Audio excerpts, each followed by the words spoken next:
Hello everybody and welcome back to the second shelf and to another video in the NobelWomen series, number 7. For those of you who might not be familiar with this series, last year I started a read-along series in which we read a book by a female Nobel Prize for Literature winner each month.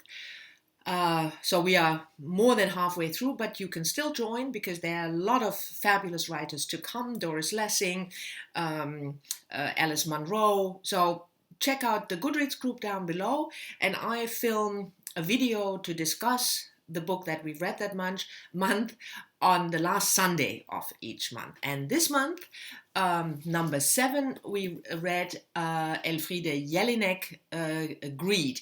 This is the German edition. I will leave a picture of the English edition up here somewhere.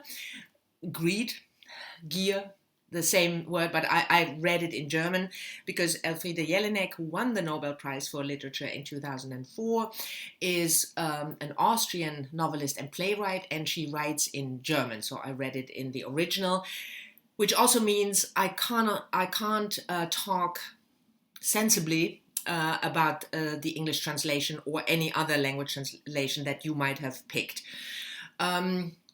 As I said, Elfriede Jelinek was born in Austria. She is, I think, most famous for her book, The Piano Teacher.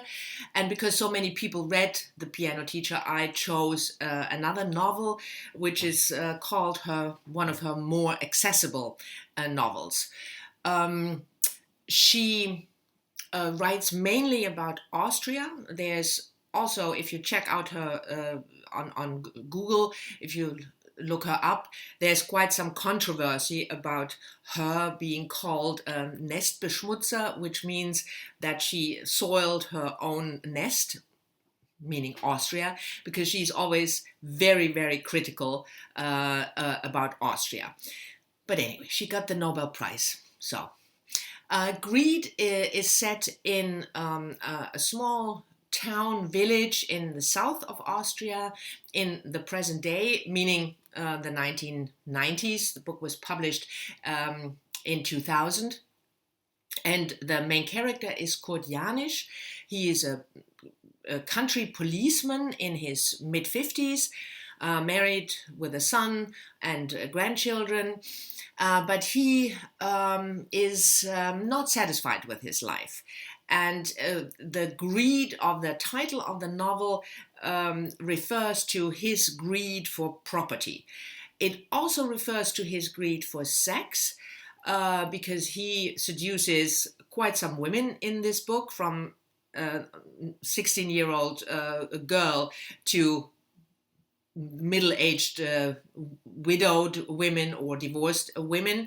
But the center of his greed, as Jelinek explains it or shows it to us in the book, is not so much the sex, but it's about the property. Because the women he seduces, especially not the 16-year-old girl, because she doesn't have any property, but the middle-aged women he seduces, they all have houses. And what Kurt Janisch wants is that to make the women so dependent on him and his fabulous sexual drive that they would give the house to him.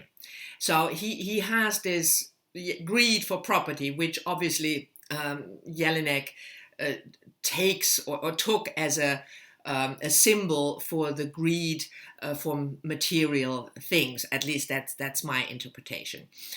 The book is set up as a sort of mystery thriller because there is a dead body. The young girl, Gabi, who is one of Kurt Janisch's lovers, is discovered in the river. So it has, the plot has this sort of murder mystery element to it.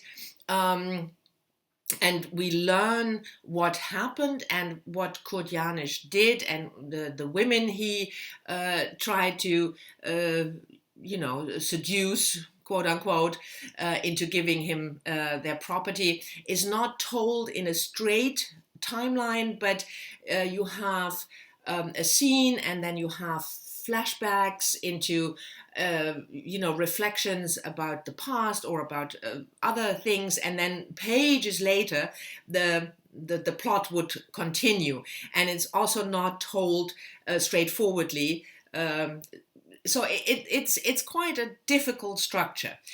But my relationship, if you can say that, with Elfriede Jelinek has always been difficult. I love her plays. And if I look at the comments on the Goodreads page where we discuss Greed, I'm not the only one. I love her sarcasm, her satirical approach, her sharpness, the humor of her plays. But with her novels, I always really struggle. Partly, let me see whether I can find, partly because how it's done. Can you see that? I really, that's stupid, I know, but I really struggle with pages like that. If you have pages and pages where, the page is filled with words, and I feel like my eyes have no no resting point, I always find that difficult. And I find that the structure that I talked about with this, there's a scene and then you have these elaborate reflections on country life or on the Kurt Janish's background or whatever. I find that pacing really difficult in terms of getting me really sucked into the story. So even though this is called one of her most or more accessible works, it's not an enjoyment for me to read. I mean, I'm glad that I reread it for this readathon, and I'm glad that Elfriede Jelinek, puts out work, but her novels, they will just never be my favorite reads. I find the reading experience, if I just look at the reading experience, I find it tedious. Even though there is still the same sharpness and satire and subtle humor as she has in her plays. But I'd much rather watch a play or read a play by her than read her novels. But anyway, I'm really interested whether any of you participated and actually took up the book. It's not that long, 400 and something pages, but because the pages are so filled, it's quite a strenuous read, I think. So let me know what your experience with this book was, or if you didn't participate this time but read other books by Elfriede Jelinek. I'm really looking forward to your input to see what you make of especially her novels. So this was number 7. And next month in June, for number 8, we will read Doris Lessing, The Sweetest Dream.